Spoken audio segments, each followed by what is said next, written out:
Hello, hypertension resistors. So I know we've been waiting a long time for Dr. Pierre Corey's meta-analysis, but it has finally been published in a peer-reviewed journal, and I'm going to talk today about what the results say.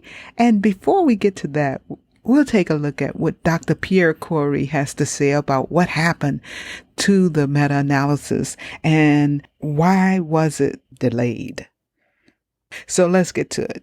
Now, you've probably already heard the compelling and emotional testimony of Dr. Pierre Corey in December of 2020, and it's now May 2021, and his meta-analysis has finally been peer-reviewed and published in a prestigious journal. How come it took so long? Well, usually research takes a while to get from the research itself into a peer-reviewed journal, but we were expecting this meta-analysis to be published months ago. And the fact that we are peer-reviewing these papers very quickly now, especially the very important papers due to the pandemic. Here is Dr. Corey telling us what happened. So I've talked about this before, but this was first coined by the Union of Concerned Scientists. We've been around about 50 years.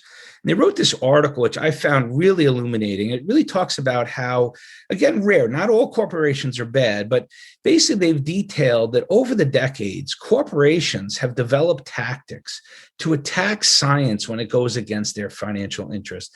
And it's not a complicated playbook. They keep doing the same 5 plays, and it takes one of these forms, right? Which is sometimes they'll get a trial to show a negative or a positive result to support their drug, right? Or if a scientist comes up with a discovery that goes against their interest, they'll harass or try to discredit the scientist.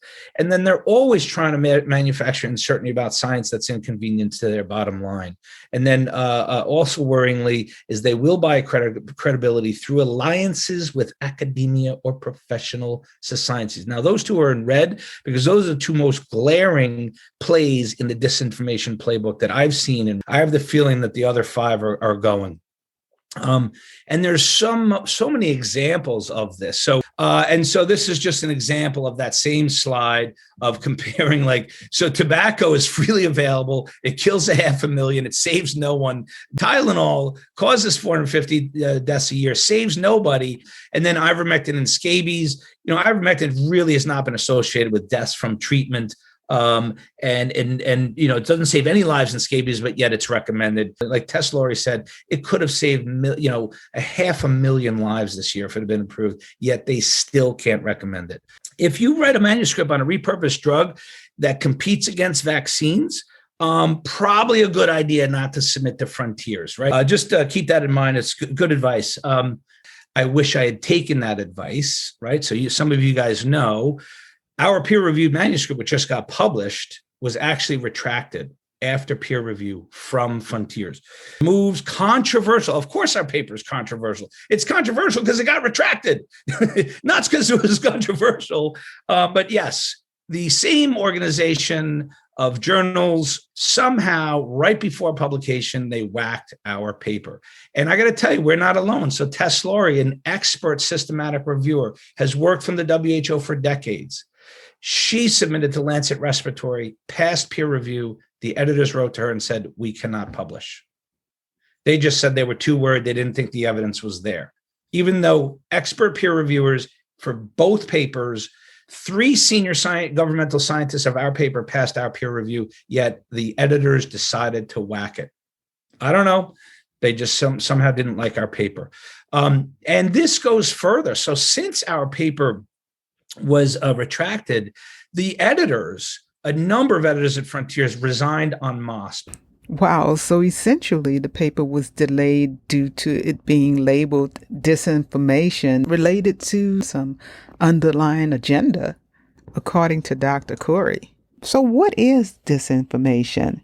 According to the definition of disinformation found on dictionary.com, disinformation is false information, so in other words, fake news, deliberately misleading or biased information.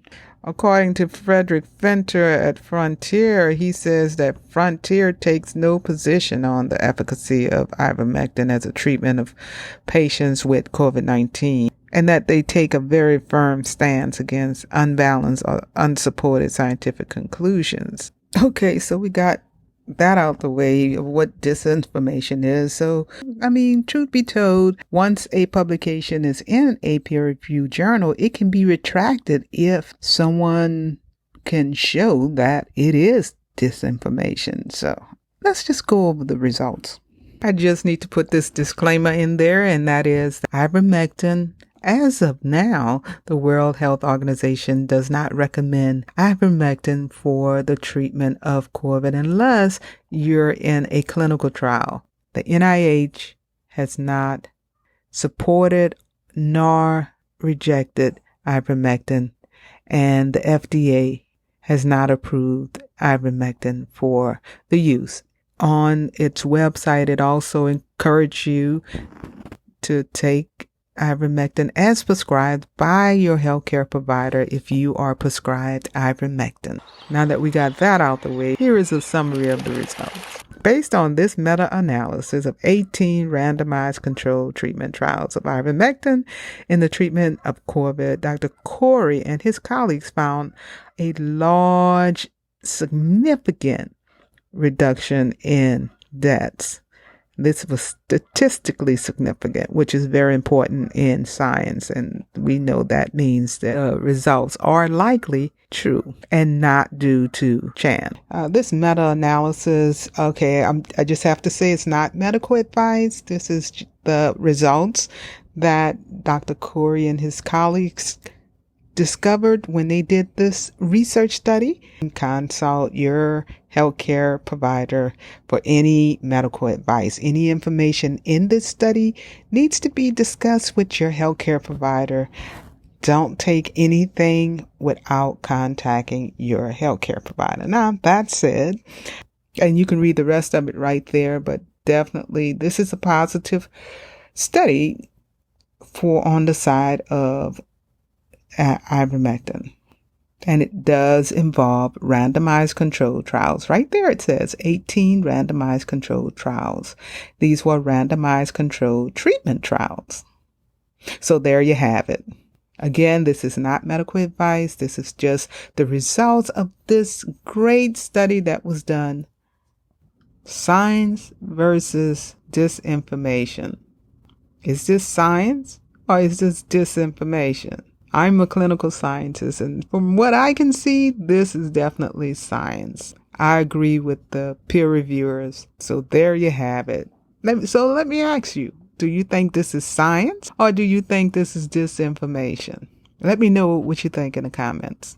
That's all I have for you today. Stay tuned to Hypertension Resistant to Treatment, where I'll tell you more about what everybody ought to know about hypertension and trending health topics. Subscribe for more videos like this one. Thanks for listening, and I'll see you in the next one.